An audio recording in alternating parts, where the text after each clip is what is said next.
Olá, estamos novamente aqui no Conta Pra Mim. Hoje é uma figura muito bacana que conseguimos trazer para o OnTV, fazer parte da nossa equipe aí, nos abrilhantar com o seu conhecimento, o nosso mestre em desenvolvimento rural, biodiversidade, especialista em meio ambiente pela UERGS e também ciências biológicas pela URGS.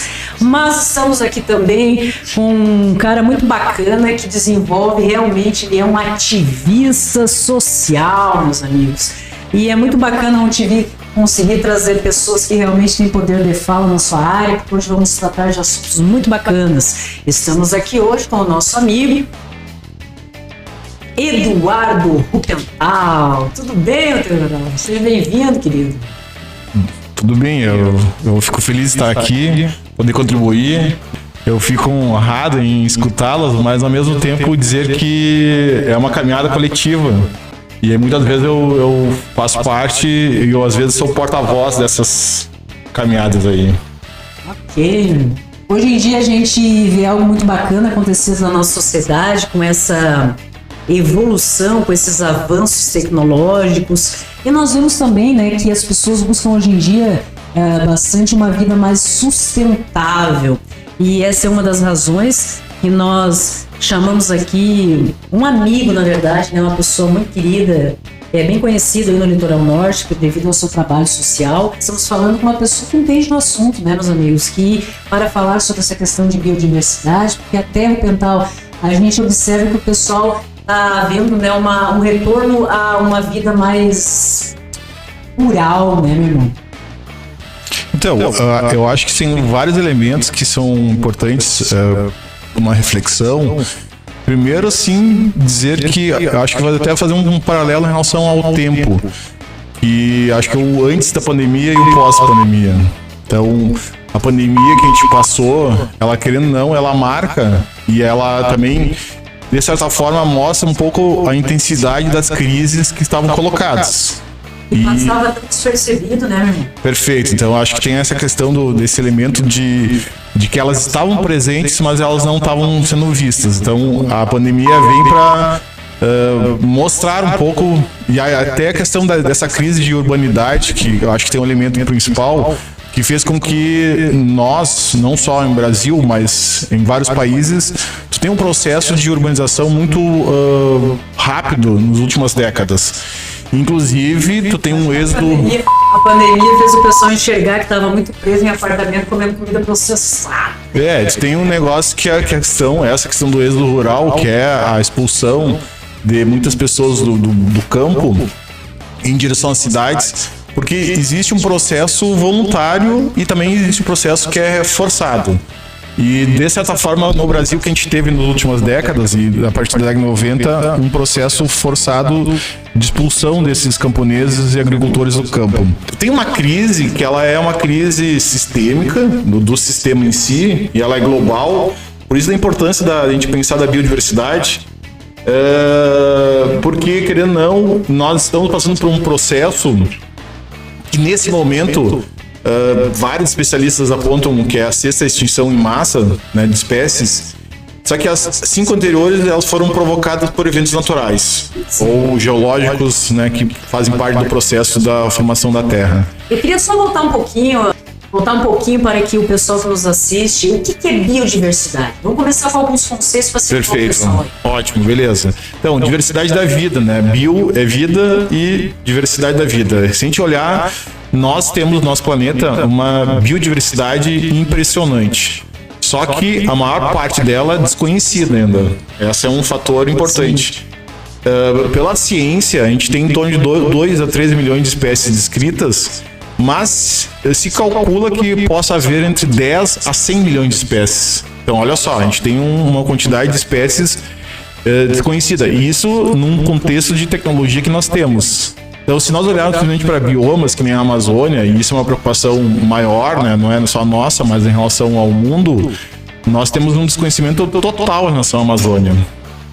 E aí, voltando de novo à tua questão anterior sobre a questão dessa volta ao meio rural, e é uma certa crise que ela se manifesta de diversas formas. esses neo-rurais, que nós chamamos, são conceitos, né, que a gente chama, que é uma galera que muitas vezes não vai conseguir ter uma identidade no meio urbano, mesmo que ela vai estar vivendo no meio urbano, mas ela vai ter uma crise de identidade porque ela não vai conseguir ter sua felicidade plena. Isso se manifesta de várias formas, inclusive na alimentação, né? Isso que tu falou... Os avanços tecnológicos também, né? Também, mas tu falou uma coisa muito importante que eu acho que em algum momento a gente poderia falar só sobre isso, né? Sobre alimentação.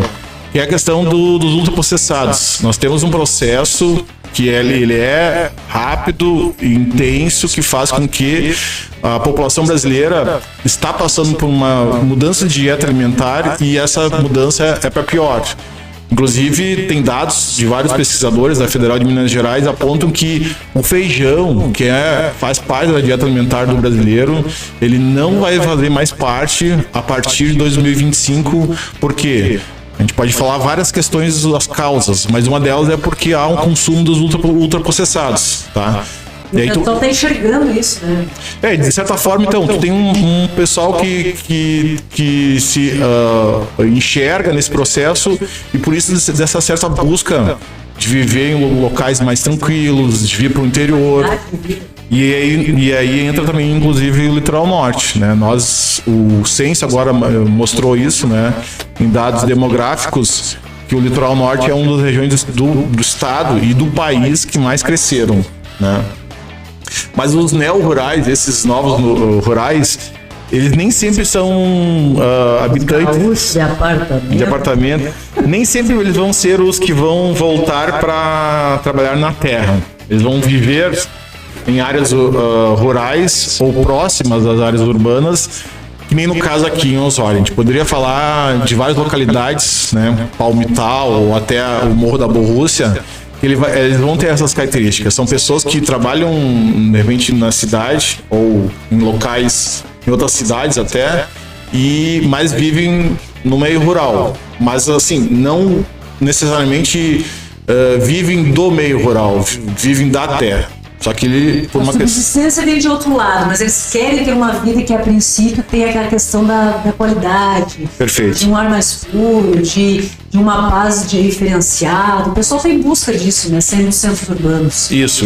Inclusive Porto Alegre, né? Não, para muitos é uma grande surpresa, mas para quem acompanha um pouco esse movimento, Porto Alegre tem perdido mais de 80 mil habitantes nessa última década, nos últimos 12 anos, que foi o período do censo, né?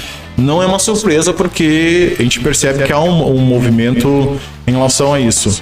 Claro, são outras questões que a gente poderia considerar. Voltando de novo à questão da pandemia, que é um elemento central para a gente entender esse processo, porque a crise social, econômica, cultural, política e até ambiental, ela vai estar mais presente, inclusive, de certa forma, uma das causas da pandemia está relacionada com isso também, né? Porque se nós olharmos principalmente em relação a uma série de doenças que até então não estavam presentes, ou elas estão cada vez mais presentes e com maior frequência. Há autores que vão falar que a gente não está numa pandemia de uma era, que seria no caso a Covid, né? Mas sim na era das pandemias, porque se a gente olhar, principalmente em relação às últimas 2, 3 décadas, a gente teve uma série de doenças que apareceram em função desse modo predatório de exploração da natureza. Vai afetando o meio ambiente, que eu queria ver isso contigo. Sim. E muitas coisas que a gente já via... estava, né, até falando sobre a questão do aquecimento global, questão do gelo e que novas pandemias podem surgir aí, afetando a humanidade, e também essa questão que eu queria ver contigo do retorno, que também envolve a questão do mercado imobiliário que vai invadindo tudo e afetando o meio ambiente, é tanta coisa, meu amigo, para a gente falar que realmente só precisa alguém que realmente está atento a tudo isso, para que as pessoas compreendam o significado de tudo isso, o que pode afetar na nossa vida como um todo, né? Eu acho que assim, no último mês, infelizmente, a gente teve fatos, consequências de isso que tu tá falando, né? Porque quando a gente fala assim sobre aquecimento global, há ainda uma parcela da população que nega ou até não acredita que isso possa estar acontecendo, mas a gente está vivendo, né, as consequências que são as mudanças climáticas, e a gente teve agora, num período curto, inclusive ontem a gente teve outro ciclone, né, mas foi mais ao sul do estado, e mais pelo Uruguai, né? Mas a gente teve 2 ciclones muito fortes que nós presenciamos aqui no litoral norte. Né? Inclusive, a gente via isso acontecendo em locais muito específicos. Muito específicos, isso. Em todo lugar. Isso. Inclusive, né? Acho que é importante dizer, se nós olharmos, pode pegar qualquer, sei lá, site de previsão do tempo e olhar não só para o Brasil, mas para o mundo. Aí nós enxergamos as mudanças climáticas acontecendo nesse instante. E voltando de novo sobre os ciclones, né, que é o que nos interessa, principalmente em relação ao primeiro que aconteceu há 5 semanas atrás, que atingiu principalmente as cidades de Maquiné e Cará. Eu acompanhei. Então, no domingo agora, o último, a gente foi visitar Cará, impressionante ver as imagens, ver o que aconteceu, o quanto que realmente não só foi impactado, mas destruído, de certa forma, as comunidades de Cará, né? E, claro, a gente teve não só perdas materiais também, mas vidas, né? Várias pessoas. Nesse primeiro ponto a gente teve 16 pessoas, né? No primeiro ciclone. E agora no outro a gente teve 4. Então já tem 20 pessoas, isso no Rio Grande do Sul, num período curto de 5 semanas. Mas se nós olharmos no cenário mundial, é só ver as notícias do dia a dia, que a gente vê tem um aquecimento absurdo de calor, ondas de calor na Grécia, não só na parte do sul da Europa, mas em relação aos Estados Unidos. A gente tem uma seca acontecendo no Uruguai. A gente tem na Ásia vários locais que estão com temperaturas acima de 40, chegando a 50 graus. Disso, né, gente morrendo, né, por causa da zona de calor. Então é isso. Por quê? Claro, a gente poderia falar que existe um processo de mudanças do clima que são naturais. Mas qual é a questão e qual é a parcela da nossa parcela, né, nessa questão? É que nós intensificamos o processo. Nem a história do efeito estufa. O efeito estufa é um processo natural que é extremamente importante que ela aconteça para que a gente tenha uma temperatura média da Terra que seja ótima para a gente conseguir viver aqui. Sobrevivência humana. Só que nós intensificamos o quê? A produção de gases do efeito estufa. Então a gente aumenta o efeito estufa, a gente intensifica, a gente acelera o efeito estufa. E isso faz com que haja mudanças climáticas. As últimas, assim, claro, às vezes eu tento ser ao mesmo tempo realista, mas não querendo ser muito pessimista muitas vezes, porque como professor eu gosto de ser otimista, mas quer ter esperança, mas é preocupante. Então, o que tem a ver, e tu falou em relação ao litoral norte, é que a própria questão da especulação imobiliária, né, de como ela avança, né? Existe um estudo que foi feito pela URGS. E tem vários professores de geologia extremamente importantes que contribuem muito para estudos mais geológicos, que apontam que morar na primeira quadra da praia não é recomendado para os próximos 50 ou 100 anos. Por quê? Vai ter o avanço do mar. E assim, quando tu vê, e é contraditório isso tudo, né? Porque quando tu vê, parece que as pessoas, muitas vezes, elas não querem só morar na beira da praia, mas sim quase morar dentro da praia, né? Que, tipo assim, vou construir em cima de dunas. Não, as dunas são áreas de proteção permanente, que elas deveriam ser preservadas, inclusive deveriam ser, né, cuidadas para que o mar não avance. Eu vejo às vezes o pessoal mostrando lá, construímos um calçadão, fizemos um calçadão novo, e aí vem uma ressaca, o mar engole o calçadão. Essa é a dinâmica natural do mar. A culpa não é do mar, ele tá ali para isso. Tá ali para isso. E, infelizmente, qual é a notícia ruim? Que com o aumento, né, do nível do mar, em função do degelo das geleiras, né, principalmente no Polo Sul e Polo Norte, que a gente vai ter um aumento do nível do mar. E então vai ter um avanço do nível do mar. Então o mar está onde ele está hoje, mais ou menos em torno dos últimos 12 mil anos, tá? Que é a última glaciação que a gente tem, né? E esse período agora é o que? De avanço, em função desse aumento do nível do mar. preocupação é essa. Alguém poderia dizer assim, mas de repente não é pra minha vida, né? Não é no meu período da minha vida que eu vou viver isso. Não, nós vamos viver, nós estamos na era das mudanças climáticas, só que quem vai sofrer mais são os nossos filhos e nossos netos, né? Então nós vamos ser cobrados, né? A gente poderia dizer assim que de repente eles vão olhar para nós e vão dizer assim, o que vocês fizeram ou deixaram de fazer, né? O que vocês não fizeram, então no caso, em relação às mudanças climáticas. Então, uma coisa, né? Tentar deixar a casa arrumada, né? E ao contrário, tudo isso vai trazendo consequências que você estava falando também. Começou a falar sobre isso, enfim, a gente passou a ficha. Que é a questão também de doenças que vem aparecendo em relação às mudanças climáticas, e tudo é um conjunto interligado. Sim, então tem uma série de questões, né? A gente poderia estar discutindo as causas, principalmente em relação a de como nós nos relacionamos de forma não harmônica com a natureza. Eu acho que tem uma questão de reflexão que nós poderíamos fazer. Esquecendo que fazemos parte. Fazemos parte, esse é um ponto importante. Parece que a gente se coloca acima dela, né? E aí, quando a gente olha no dia a dia, as coisas muito básicas, que desde a gente acorda, a gente vai lá, né? Sei lá, no banheiro, fazer nossas necessidades, lavar o rosto, escovar os dentes, café da manhã, chimarrão. Então, uma coisa é a água. A água é um fator determinante.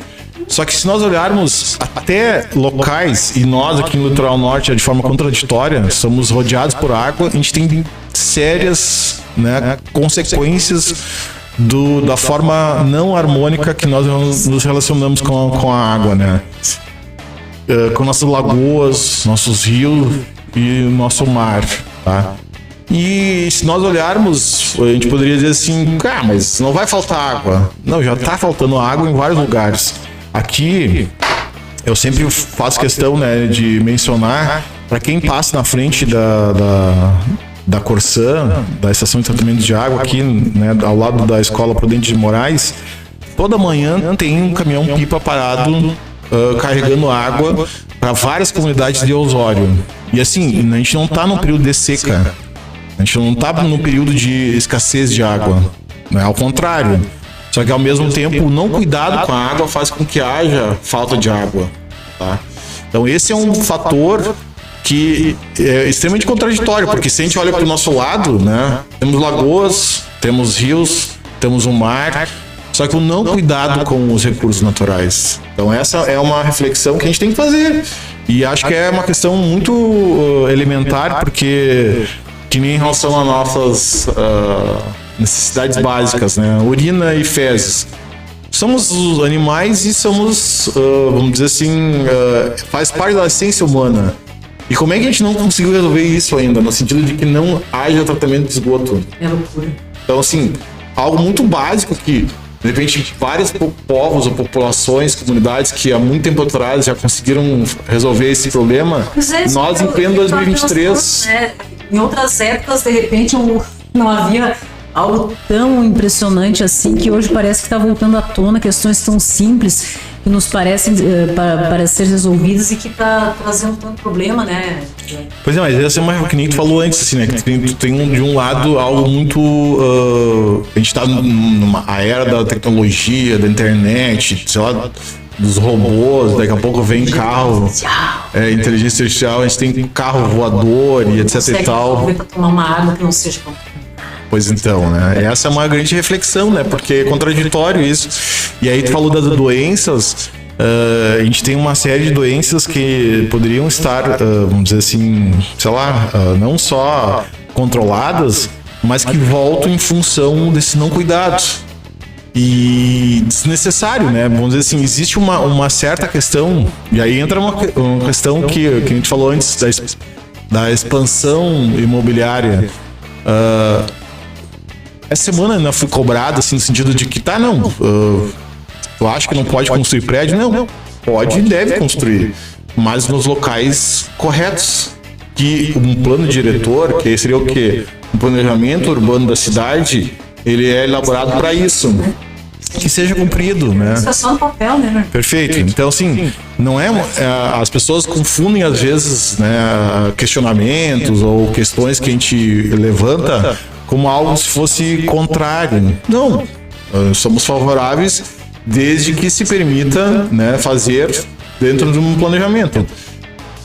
Vamos pensar outra questão assim que, claro, nos atingiu muito em relação ao vento, e o Osório foi atingido agora nesse outro ciclone, mas se nós olharmos principalmente em relação à questão de drenagem hídrica urbana, né?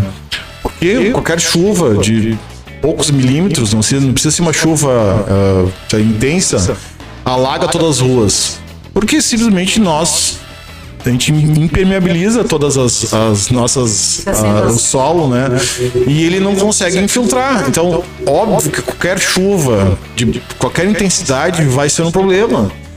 E se nós olharmos, será que a gente está pensando para fazer o contrário? Não, a gente está intensificando cada vez mais. Então, quando a gente fala que é importante ter praças, ter áreas públicas verdes, ter arborização urbana, ter espaço para infiltração da água, ter drenagem, é uma questão de qualidade de vida, né? Acho que são várias questões que a gente poderia estar levantando. Uma simples árvore, quando a gente pensa assim, né? Ela tem em si mecanismos muito básicos que são essenciais para nós. O ar, que é o oxigênio que é produzido por ela. Mas o conjunto de árvores no meio urbano e aí, Eugênio, acho que tu falou antes de uma questão assim, as pessoas querem voltar para o meio rural ou até se sentem melhor em áreas verdes. Então, a gente sabe que em áreas verdes a gente vai ter uma qualidade de vida melhor. Por que a gente não pode ter algo planejado num espaço urbano? Então, assim, existem várias cidades do mundo que são um exemplo nesse sentido, assim, em escala, né, maior, e que nem cidades que nem menores, que nem Osório ou até cidade do litoral norte, isso seria fácil de ser resolvido, ou até no sentido de ter educação ambiental e ter propostas para a população, que as pessoas entendem claramente isso aí, né? Só que, claro, do outro lado a gente tem algo que é muito imediato, assim, que é um pouco a ganância que a gente fala de alguns grupos ou pessoas, são grupos que não são majoritários, são minoritários, mas que muitas vezes elas pegam a cidade como se fossem donas da cidade, né? E a prioridade deles é meramente o lucro. Então, e é interessante a gente observar também que daí, no caso assim, essa questão do mercado imobiliário, é importante a gente refletir sobre isso. E é até engraçado, porque se impermeabiliza o local, a gente só vê cimento. Não só personalizar, mas colocar isso como se fosse uma pecha em relação a alguns grupos. Mas certamente essas pessoas, que elas são as principais, não só responsáveis por esse tipo de modelo de desenvolvimento ou planejamento urbano, ou forma de ocupar o território, elas sabem que não é a melhor maneira, ou até elas não vão viver naquele espaço, tá? Essa é uma característica importante. Eles, no caso, a gente não está julgando, né? Não é uma questão no trabalho de cada um, mas no contexto como um todo, né? Mas tem uma questão que nos coloca, foi o que te falei antes, né, na parte inicial, assim, que é a questão da coletividade. Às vezes, né, a gente é questionado no sentido de que, por que essa pauta? Por que essa bandeira? Por que essa luta? Então, assim, claro que a gente pensa também no sentido de estarmos bem conosco mesmo, né? Tipo assim, eu quero estar bem, sei lá, também. Mas a gente tem a questão da pauta da coletividade, que a coletividade é pensar no todo, né? Ou na maior parte das pessoas.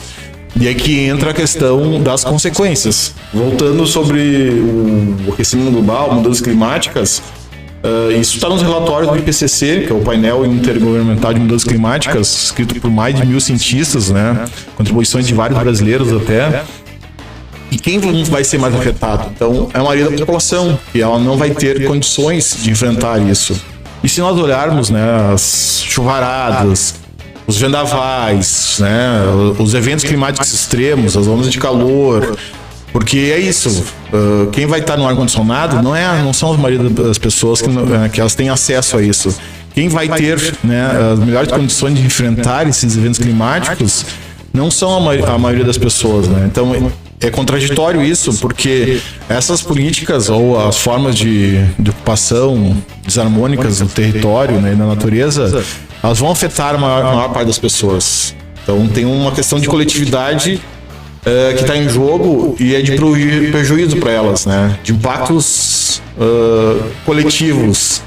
E a gente diz que os lucros são individualizados ou muitas vezes pessoais, são privados, né? Mas os prejuízos são coletivos. Então essa é uma questão que a gente levanta, assim. Tem 3 pontos que eu gostaria de ver contigo, que você também é na questão de ativista e está sempre atento a tudo isso e é realmente de utilidade pública. Tem 3 locais que fala, claro que a gente fala aqui como um todo, litoral norte, mas tem 3 locais, Eduardo, que é a Borússia, Capão e Imbé, Barra do Imbé. São 3 pontos que a gente observa que em pouco tempo tem previsão de alterações bem significativas. Isso deixa a gente um pouco preocupado.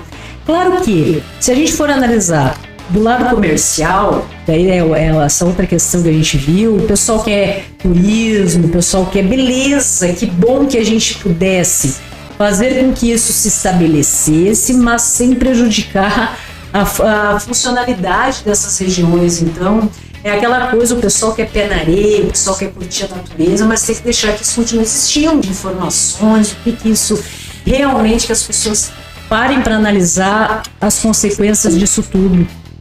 Então, eu diria assim que não é contraditório no sentido de uma coisa exclui a outra. Tem uma questão, eu acho que da forma como ela é feita, muitas vezes a gente só vê o imediatismo e esse imediatismo leva a uma série de consequências. Nesse caso aí, falando no turismo, vamos pensar nesse caso. Nós defendemos e nós somos uma região turística e acho que o turismo ele não é só um elemento social, mas econômico muito importante. Se nós olharmos especialmente para nós, mas para o Rio Grande do Sul, para o Brasil, né? Nós somos um país que... O turismo, a gente tem que pensar o que é o turismo que o pessoal tem para curtir. Esse é um elemento importante, assim. Então, a gente acha que regiões turísticas, e a gente pode olhar isso para o mundo, ou até algumas regiões do país, que conseguem fazer essa discussão, essa reflexão de uma forma mais equilibrada, diria, e que a gente tem uma crítica em relação ao turismo de forma feita imediata, assim, no sentido da exploração por si só, tá?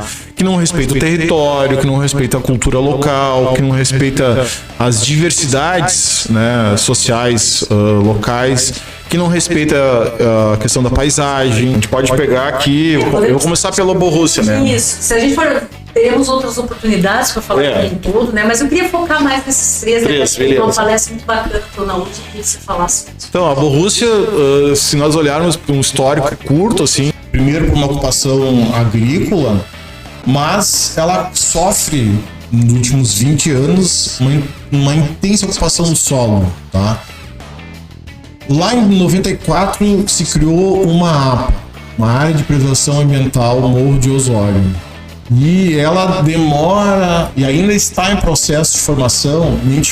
Nós analisamos que essa não organização da APA, ela tem um caráter quase que de omissão pelos gestores municipais, mas também a gente sabe que, de repente, essa não organização da APA em si, do funcionamento da APA, ela tem muito a ver com o avanço da especulação imobiliária. E ela tem a ver no sentido de que nós não organizamos, deixa acontecer da forma como está acontecendo, que é o quê? Espaços, né, sendo vendidos, loteados. E a gente sabe que existem projetos ou até leis que dizem que não deveriam ser feitos dessa forma. Qual é a questão? Só para pensar na APA em si. Nós estamos no bioma Mata Atlântica, Área de Proteção Ambiental. Tá. Mas o órgão que você falou? Então, qual seria um órgão? Essa é uma questão que nós estamos, inclusive agora à tarde, né, estava na Câmara de Vereadores, tentando falar com algumas pessoas, tentar entender, né, teria que ter o conselho gestor da APA formado por várias pessoas da comunidade, inclusive moradores da APA, né? A gente sempre ressalta isso, porque se as pessoas que estão na APA ou que ocupam a APA ou frequentam a APA, elas têm que estar presentes e elas têm que estar, vamos dizer assim, cientes do que está acontecendo. E aí deixa eu só pegar um panorama geral e dizer por que da importância da APA para Osório, né? E de certa forma, o Morro da Borrússia é vendido com a turística, assim, né? Todo mundo fala no Morro da Borrússia. Alô, Osório, temos área de proteção ambiental na nossa cidade. Perfeito. Atentos. E todo mundo fala da Borrússia, mas ela como está, ela está com dias contados. Se nós olharmos, então, existe um bioma Mata Atlântica que faz parte do cenário, não só imaginário, mas paisagístico, né? De quem passa na BR-101 ou quem olha para o morro vê a paisagem de floresta, mas essa paisagem de floresta ela faz só hoje, atualmente, né? Ela só compõe 7% da APA em si, né? Do município de Osório. E o que pouco tem de preservado ainda está dentro da APA. Então, olha só, a gente tem muito pouco preservado. E o que tem preservado ainda está dentro da APA. Só que o Ministério Público Estadual, em 2019, 20, criou uma polêmica, porque ele fez um estudo de 2002 até 2017. Pegou 15 anos de mais satélites. E, claro, essas imagens impressionam, porque num período curto de 15 anos...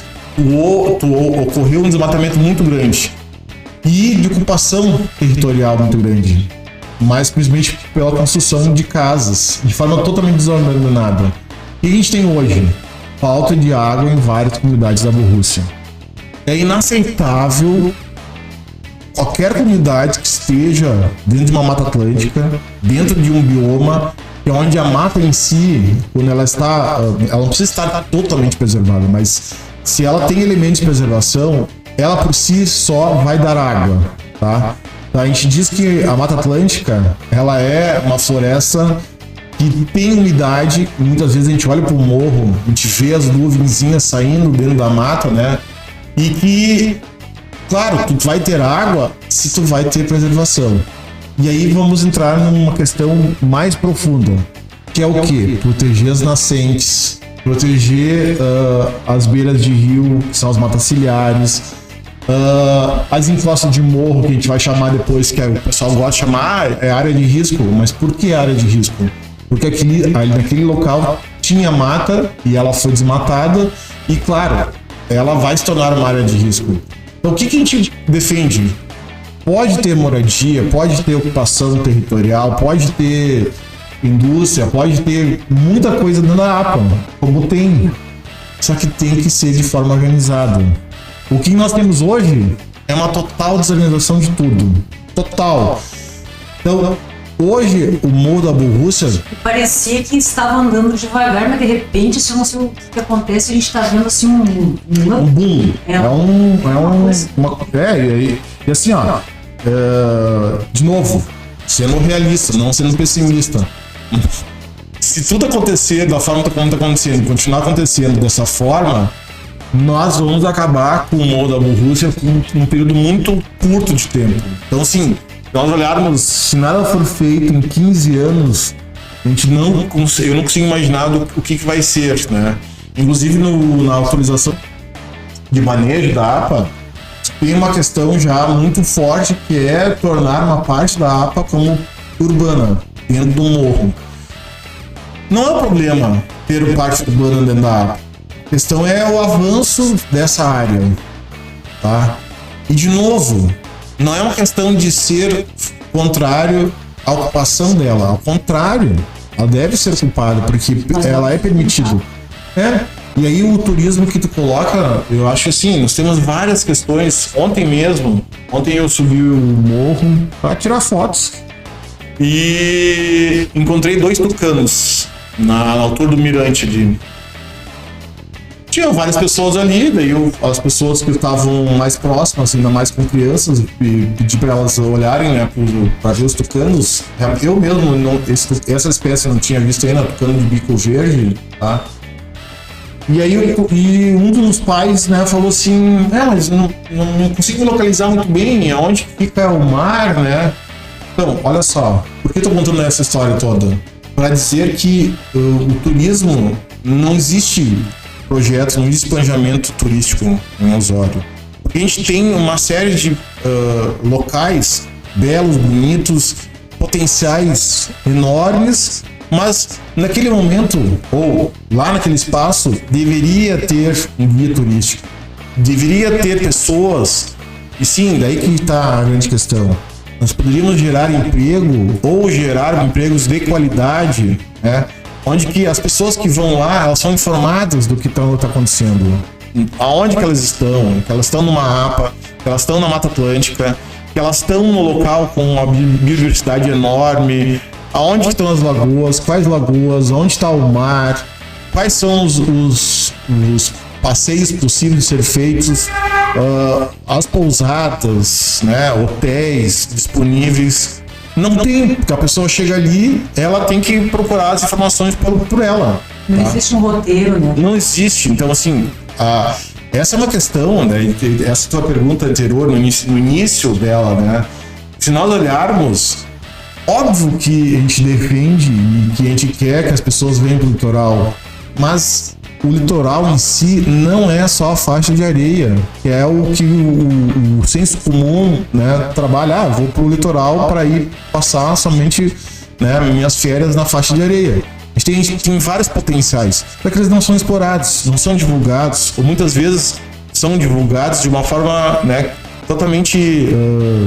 muitas vezes eu falo amadora, seria a palavra, né? Mas às vezes até é uma questão de forma inconsequente, assim, né? E essa falta também dessa organização acaba não tendo pessoas para cuidar desses locais, para orientar as pessoas. Perfeito. Daí tu tem a questão que tu volta ao que falou antes, em relação à questão da ocupação. Basta que a gente vá para a serra, a gente tem lá, a gente chega lá, tem uns pontos específicos, a gente tem até roteiros de passeio, a gente chega lá e tem pessoas orientando as outras. Há um cuidado em relação a tudo isso que parece que a gente está meio abandonado. Né? A questão até de ter um centro turístico, né? Uma casa turista. É que isso até faz parte um pouco dos projetos que a gente tem na escola rural com os alunos. Se nós olharmos assim, olha a Freeway, tá vindo pela Freeway, não tem nenhuma placa em espanhol falando algo muito básico, assim, Osório, né? E o que tem Osório? Porque acontece isso. Qualquer lugar que tu vai, não precisa ser no Brasil, assim, falou da Serra, né? Mas tu vai também em relação a outros países, tu estar localizado, saber onde está localizado e o que tu vai encontrar pela frente, né? No potencial de lagoas, morro, vistas, né? Ou até a questão de a gente poder pegar a parte histórica, a parte de culinária, porque o turismo ele vai se dividir em muitos tipos de turismo, né? Porque não é só o nosso litoral tem, né? E o nosso litoral tem. Que a questão existe, mas muitas vezes... Não, mas essa é uma questão para a gente falou antes, tu fez essa provocação, né?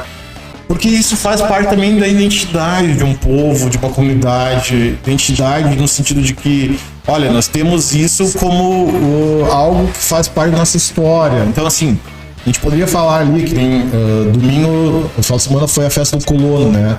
Então a gente tem aguardente, cachaça produzida no morro, mas muitas vezes não é divulgado no sentido de que... A gente sabe que é daqui. Que é daqui, isso. Mas quantas pessoas, daí é aquela questão, o pessoal quer desenvolver o turismo, mas de que forma? Só no prédio? Não, tem muita coisa para ser aproveitado positivamente aqui no nosso litoral. Sim. Existe já, né? Isso.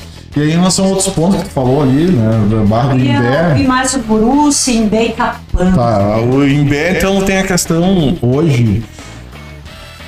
Eu diria que é uma falsa polêmica, mas, né, já que se tornou uma polêmica, vamos discuti-la, né? Que é o quê? A construção de uma nova ponte entre Imbé e Tramandaí. Não se questiona que a atual ponte ela está comprometida, mas qual é a questão? Eles querem construí-la, né, num local onde ocorre um fenômeno, algo que, sei lá, a gente poderia dizer que, sim, em poucos lugares do mundo acontece, só em 3 lugares do mundo, é uma relação harmônica entre os pescadores artesanais e uma espécie de boto. que... É pra ver isso, porque realmente, como tu falou, não é em todo lugar que... Isso. Então, assim, e ultimamente eu até comecei a sair de campo com as escolas, principalmente com a rural, eu tenho visto muita presença de pessoas quase vão lá, né, assistir o espetáculo, né, dos botos. Porque os botos, eles têm uma característica ali interessante, que é o quê? Eles entram na foz do Rio Tramandaí, o Rio Tramandaí deságua no Oceano Atlântico, no mar, né? E os botos querem se alimentar das tainhas. Nesse processo de caça dos botos às tainhas, trazem para os pescadores. E os pescadores, ao jogar a rede, né, eles também fazem um certo movimento de fazer com que as tainhas se afastem da rede e vão em direção aos botos. Então existe uma ajuda mútua entre botos e pescadores. Então é algo assim, realmente, eu sou suspeito de falar, né, porque condição de ser biólogo e tudo, mas pensar assim, uma relação de um animal irracional, né, um animal e com o ser humano, então como se tivesse uma certa combinação entre eles, né, e isso é construído ao longo de décadas, não é uma questão de uma hora para outra, e esses animais são extremamente sensíveis. E os botos estão nessa de extinção. Porque se tu olhar no conjunto, os pesquisadores da URGS aqui do Seclimares apontam que do Paraná até a Argentina a gente tem em torno de um conjunto de 600 botos. E 600 é um número baixo em relação a uma espécie. Tá? E em poucos lugares as pessoas conseguem ver que nem a gente vê aqui. Perfeito. E o que acontece? Então, assim, a ponte em si, há alternativas? Claro que há alternativas. Só que novamente se entra numa discussão de que o projeto atual, ou que está sendo colocado, né, como se fosse o único projeto, ele vai atender interesses da especulação imobiliária, de tentar fazer com que áreas, né, sejam mais valorizadas e também, de certa forma, de escolher uma parte, né, tanto de Imbé, tanto de Tramandaí, e que vão ser mais favorecidas. Então, assim, imagina assim, tu vai dar, né, um privilégio, então, nesse caso aí, para algumas pessoas ou grupos que têm, de repente, propriedades naqueles locais, em detrimento a uma situação que pode colocar em xeque, que aí é um questionamento que os pesquisadores fazem, né? Com certeza. De uma relação harmônica entre os pescadores e que vivem, né? Os pescadores artesanais são característicos, né, da região ali, né? Sim, tem as colônias, né, de pescadores e tudo, né? Então, assim, são umas questões que não tem como tu entender, né? Porque deveria ser, e acho que de certa forma a população abraça como isso, né? Porque tu tem um envolvimento da população nisso, de ser algo como se fosse uma atração. E aí a gente poderia falar uma atração não só no nível do litoral norte, mas de Brasil e do mundo.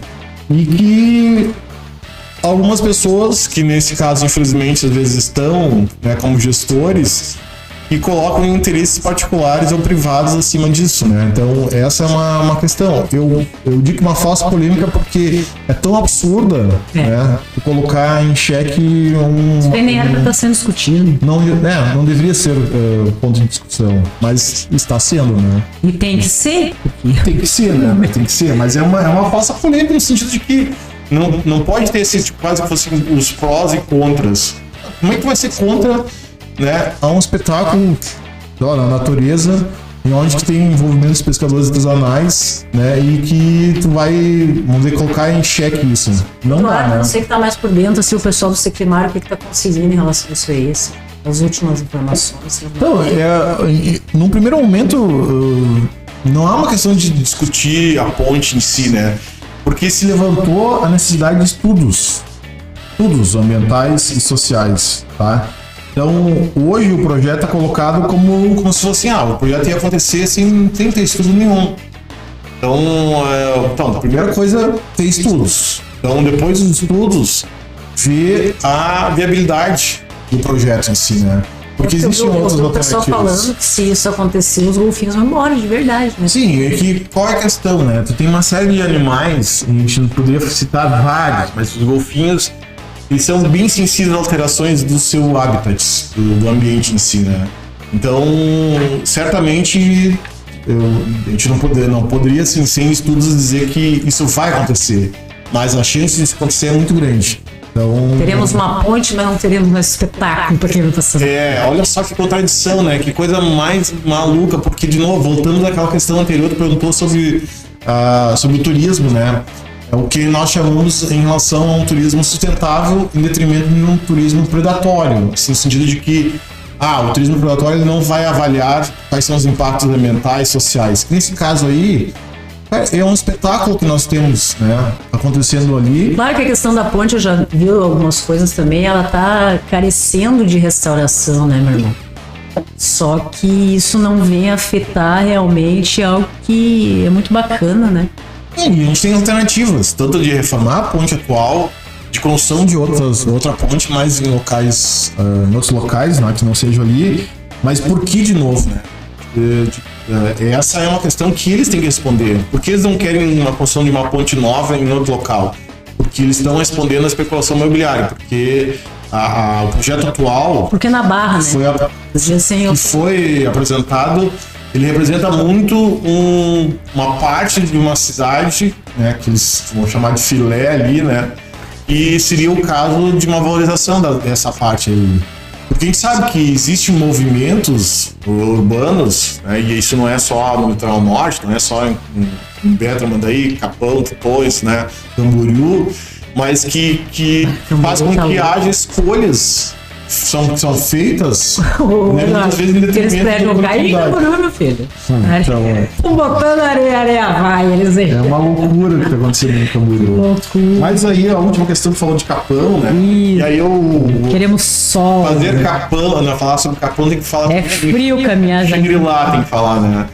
Porque Capão, eu mesmo agora em fevereiro, eu ainda não cheguei a publicar as fotos, mas eu tirei fotos durante 2 dias. Eu fui a Capão esses dias, eu tava batendo queixo lá, não real. Sim. Daí eu olhava pro céu, não, mas tá quente, mas eu tava assim andando nas parece que a gente tava batendo queixo lá, rapaz. Eu tava na primeira quadra da praia.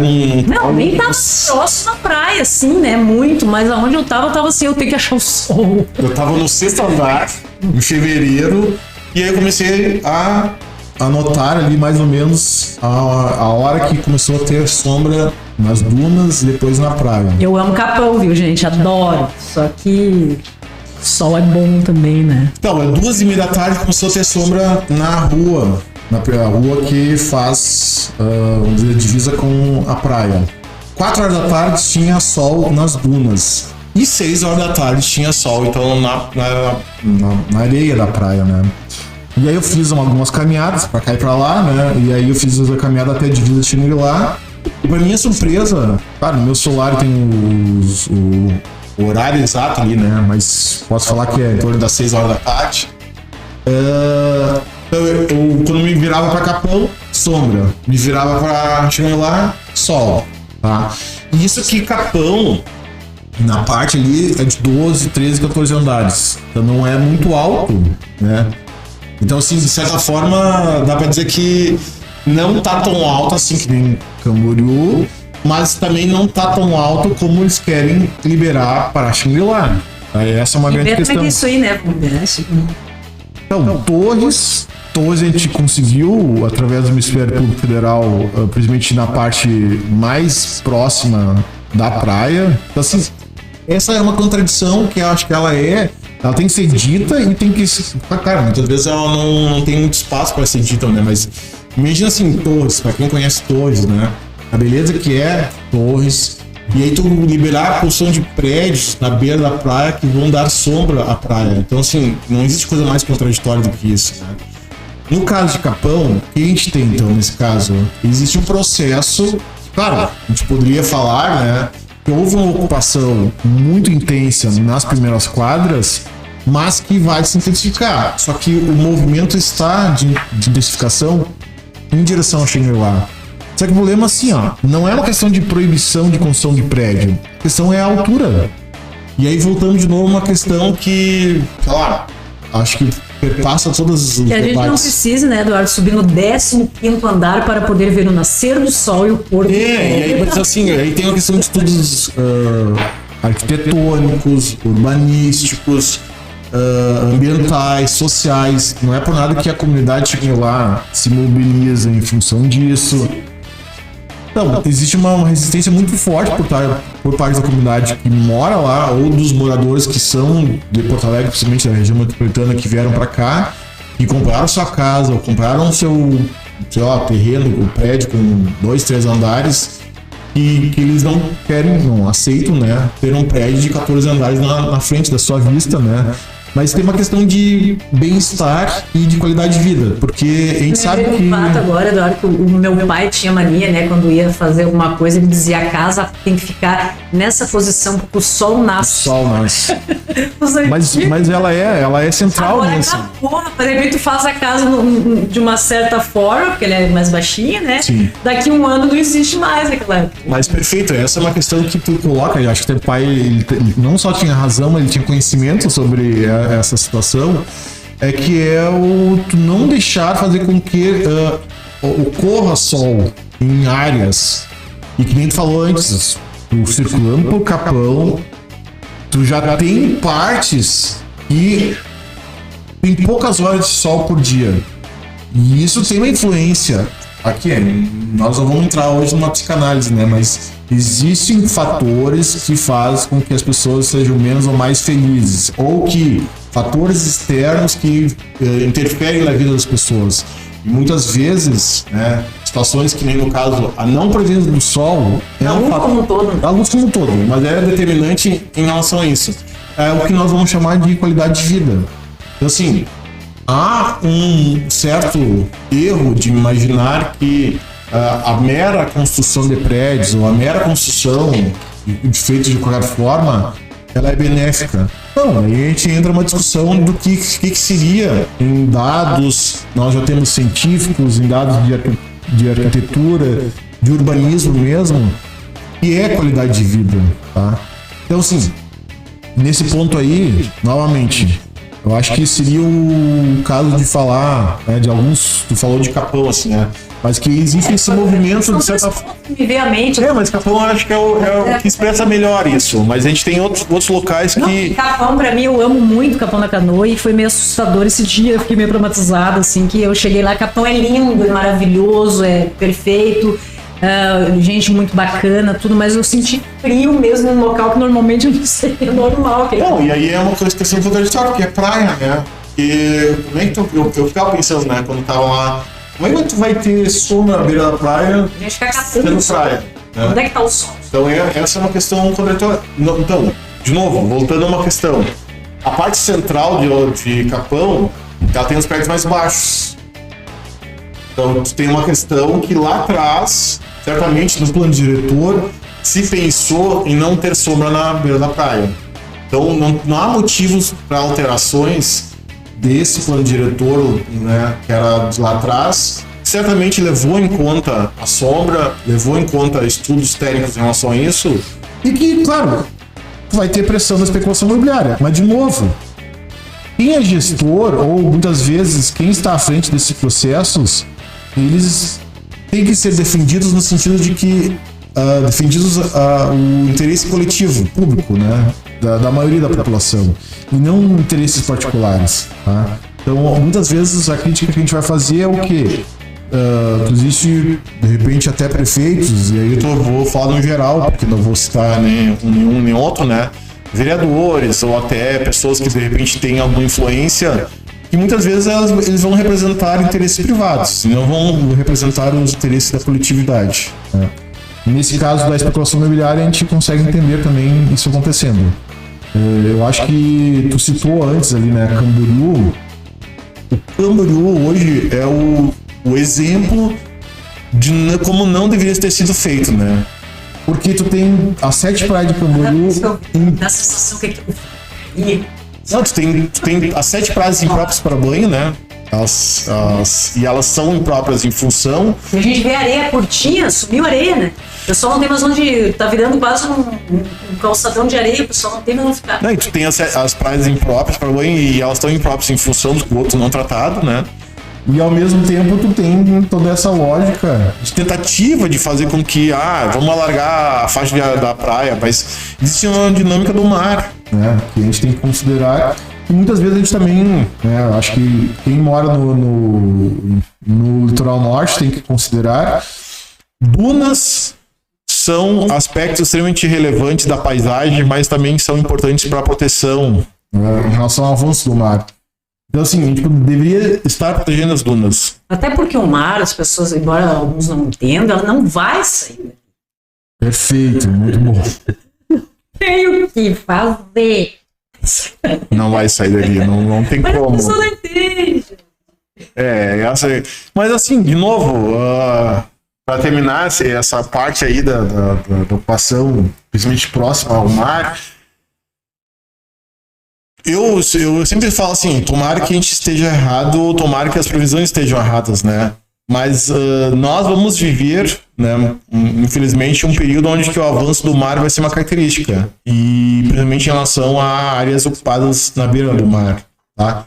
E aquilo que tu falou antes, né? Na verdade, quem invadiu o quê, né? Na verdade, quem invadiu o espaço do mar, ou o espaço que deveria ser protegido, no caso das dunas, somos nós, né? Com a construção em si. É uma luta solitária, meu irmão? Como é que tu se sente? Não, acho que não. Eu acho que uma das coisas que muitas vezes eu falo, assim, a realidade e os fatos são favoráveis a gente, né? Então, assim, muitas vezes, claro, tu vai ter, de repente... Mas é sofrido essa batalha, essa causa, assim, quando... De certa forma, sim, né? Mas tu vai dizer assim, muitas vezes quem vai estar contestando, ou quem vai estar à frente vai dizer assim, eu vou construir um prédio de 50 andares que vai custar tantos milhões, né? Então isso impressiona as pessoas. Acho que essa é a questão. Mas, de novo, né? É uma questão, às vezes, de médio prazo, eu diria, né? Que as pessoas vão perceber quais são os equívocos sendo feitos, né? Claro, existe uma lógica, muitas vezes, que ela e nós estamos vivendo um certo imediatismo. Parece que a gente tem que viver o hoje, né? Não pensar no amanhã. Como se não houvesse. Pois então. Mas se nós olharmos, né? Nós somos fruto de várias gerações. Nossos pais, nossos avós, nossos avós. Essa extinção que você começou a comentar aí, eu queria que tu voltasse. E aí, nós olharmos para frente, a gente tem que pensar nos nossos filhos, nossos netos, nossos bisnetos, nossos tataranetos, né? Então, nós estamos de passagem pela Terra, né? Sobre a questão da extinção em massa, né, de animais, ou de seres vivos como um todo, mas animais a gente coloca principalmente por causa das espécies maiores, né? A gente poderia citar algumas. Os próprios golfinhos, mas a gente tem a questão das baleias, exemplo, né? A gente tem a questão, claro, os animais marinhos vão estar sofrendo muito com a poluição da água, principalmente pelo plástico. E o plástico? Tá aí, a gente não tem dimensão, né? Não sei se vocês já foram pra praia e foram pras dunas. Não precisa ir pras dunas, mas se forem pras dunas, vocês vão ver melhor, né? A gente vai encontrar uma quantidade de plástico absurda. A UERGS, a URGS aqui já fez trabalhos magníficos. Estamos comendo plástico até de levantamento. Não tem mais o que fazer, o plástico tem tudo. Tem tudo. De levantamento de plástico encontrado aqui no nosso litoral. Então a gente encontrou plástico de vários lugares do mundo. E como é que ele para aqui, né? Porque a gente tem as correntes marítimas e o plástico jogado em outros locais acaba vindo para cá. Claro que é um problema se a gente for pra praia e não juntar o plástico que nós geramos na beira da praia. Um problema, claro que é. Mas também é um problema quando o plástico ele acaba indo pro mar. E aí, muitas vezes... aí é um problema, assim, que é o quê? Que acaba, muitas vezes, começando na nossa rua, né? Na nossa quadra, bairro de casa, assim, né? A gente pode falar, né? Porque quando a gente vê um plástico voando, um plástico que vai para o bueiro, ele vai para a lagoa, ele vai indo para o mar. E isso faz com que esses animais, a gente poderia pegar, né, as tartarugas, vários animais confundem o plástico com o alimento e acabam comendo, engolindo esse plástico, né? Muitas vezes esse plástico às vezes até pode machucá-los externamente, mas muitas vezes é internamente. Então, pelos dados da ONU, pelos dados da ONU a gente tem o quê? Que em 2050, se nada for feito, a gente vai ter mais plástico no mar do que peixes, né? Então isso é um dado que assusta porque compromete a vida marinha, compromete nossos oceanos, né? A gente tem vários locais do mundo que já são ilhas de plástico. E aí, o que a gente tem que fazer, né? Sei lá, qual seria a questão, né? E nem no caso da sexta extinção de espécies. Evitar... Cara, de repente, o que alguém poderia pensar assim, vamos parar de jogar o lixo ou plástico nos lugares errados. Ok, é importante a separação, é importante... Tem isso também, né? Tem isso, né? Mas tem a questão também da produção em si, tá? Então, nós produzimos muito plástico. E aí, alguns países acho que apontam para um lado já para isso, né? Muitas vezes eu não queria, assim, dar exemplos da Europa, mas tem vários países da Europa que já proibiram o uso de plásticos de uso único, né? Que a gente usa a única vez e joga fora, que nem um copo plástico, tá? Porque se tu for ver mesmo, por que da existência de um copo plástico? Claro, a gente podia filosofar aqui, né? Mas a natureza é uma coisa muito absurda, porque tu usa o copo plástico e tu joga fora ele, né? A humanidade se esforça. Se esforça. E assim, o copo plástico, ele não é essencial para nós. Porque sem o copo plástico, nós podemos sobreviver tranquilamente. Ninguém entra em crise, ninguém ia ter problemas, né? Não, tem. É o que nós fizemos, e aí que tá, não é pra nós chegar agora que, tu quer voltar no tempo da tua avó, do teu bisavó. Não é isso. Mas a humanidade, ela viveu um bom período da sua existência sem o copo plástico. E por que nós, num período curto de tempo, de 20, 30 anos, a gente transforma uma coisa que é absurda, assim, né? E daí isso é um problema seríssimo, porque a gente multiplica a quantidade eu tô falando de copo plástico. No documentário eu fiquei assustado, eu não imaginava que a condição tava dessa forma. Assim. Perfeito, né? Então, assim, são coisas não necessárias. Isso que tu falou, assim, né? Que a gente poderia falar em vários objetos, que é a questão do valor de uso dos objetos. E não... Daí um tema para o próximo podcast. Pode ser. Porque não é uma questão só... A gente poderia pegar, inclusive, objetos que duram muito mais. Só que o nosso sistema em si, a gente vai ter dois conceitos que a gente vai trabalhar bastante: obsolescência programada e obsolescência perceptiva. Uma coisa que a gente tem que falar também é a questão da reciclagem, né? Que ainda bem que hoje em dia isso aí surgiu de algum tempo, né? Essa ideia que o pessoal abraçou também, de certa forma, não é o suficiente. Não é o suficiente. Mas ainda bem que estão fazendo alguma coisa. Sim, mas assim, que nem no caso, até o usuário, a gente poderia falar, né? Assim, como um exemplo de não exemplo, né? No caso, a gente tem várias pessoas que vivem da reciclagem, os catadores, vários. Até hoje de manhã ainda eu parei o seu Jonas, ele até de nossos alunos, né, na escola, e ele todo dia ele passa com seus 2 carrinhos. Alô, tio Jonas, abraço!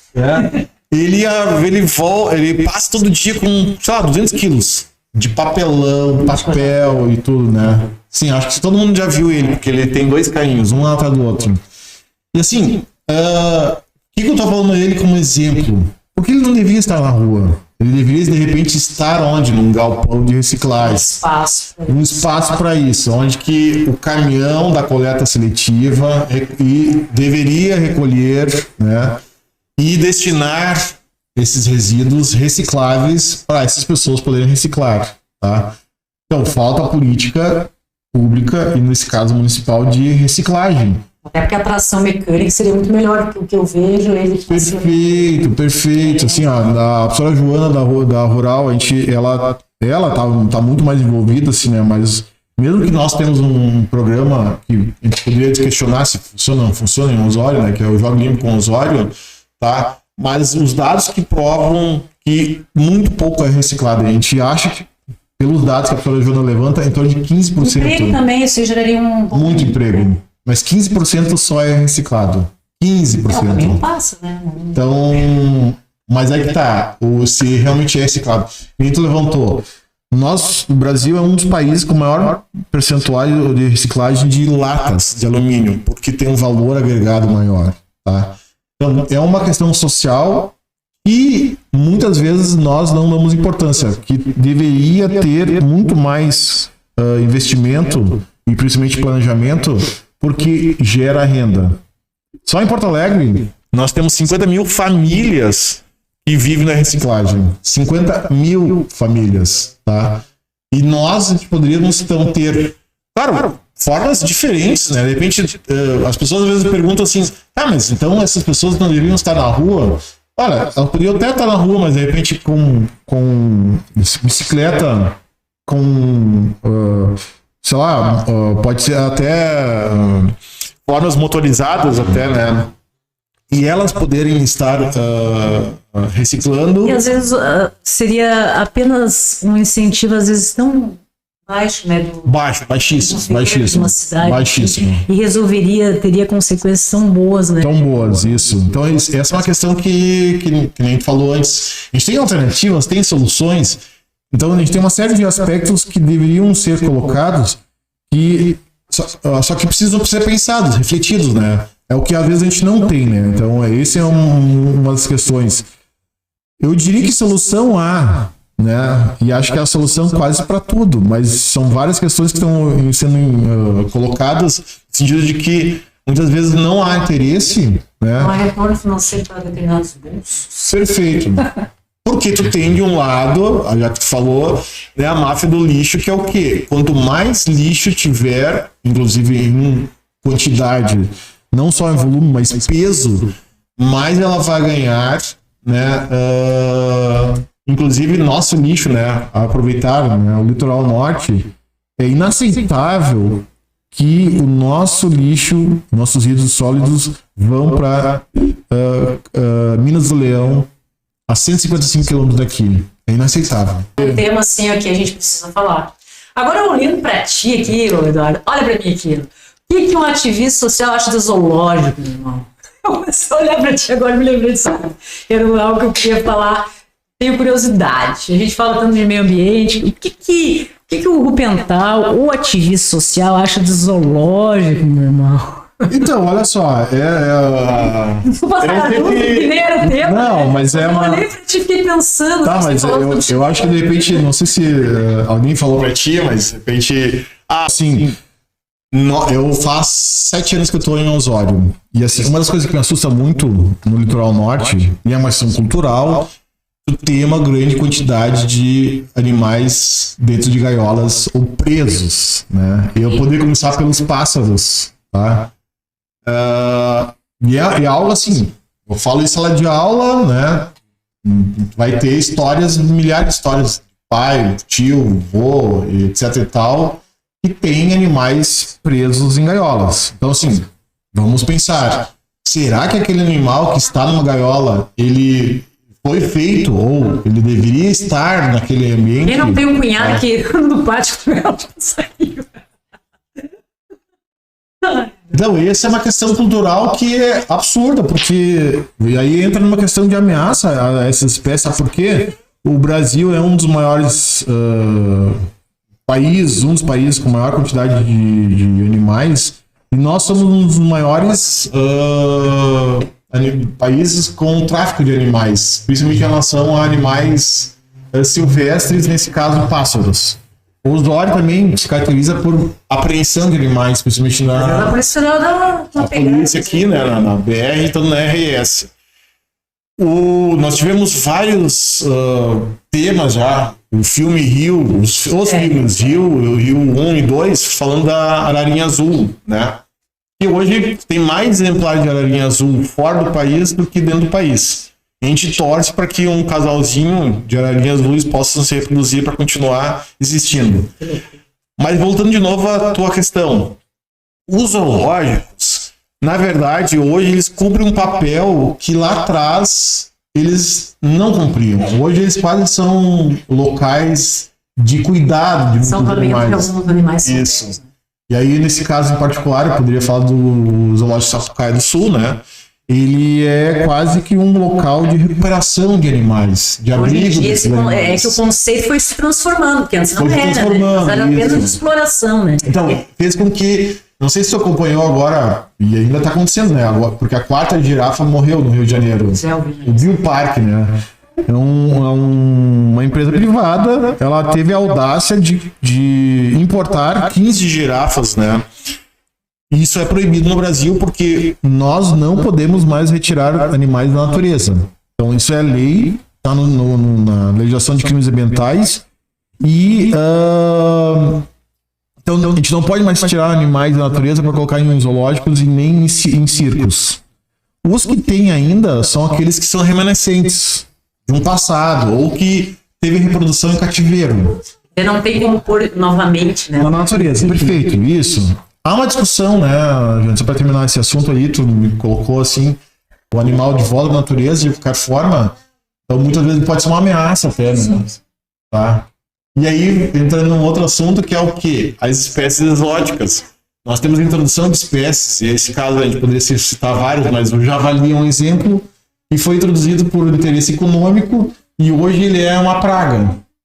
Não é por nada que ele pode ser caçado, em função de que ele consegue se reproduzir de forma muito massiva, né, em grande quantidade, e ele se tornou um problema.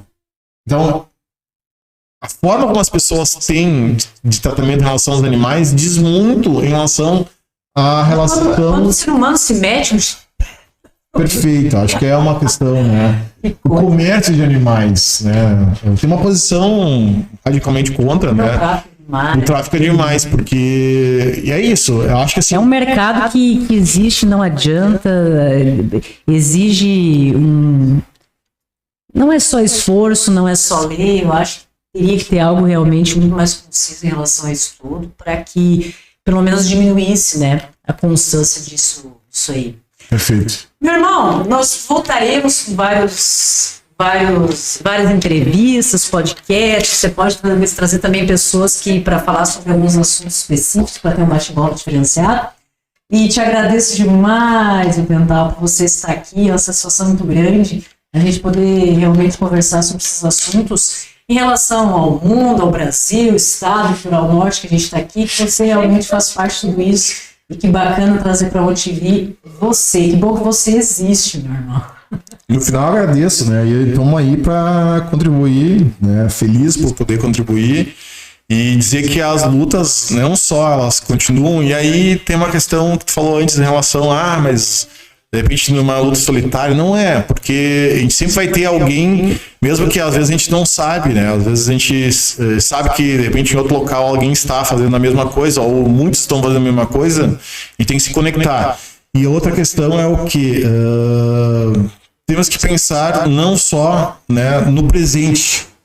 Então a gente tem um passado, então é importante a gente conhecer o passado, mas também pensar no futuro. E esse futuro, ele não começa amanhã. Como as pessoas muitas vezes jogam, né, pro futuro. Não é comigo. Opa, é assim. É assim, né? Não é contigo, é com aquelas pessoas que tu gosta.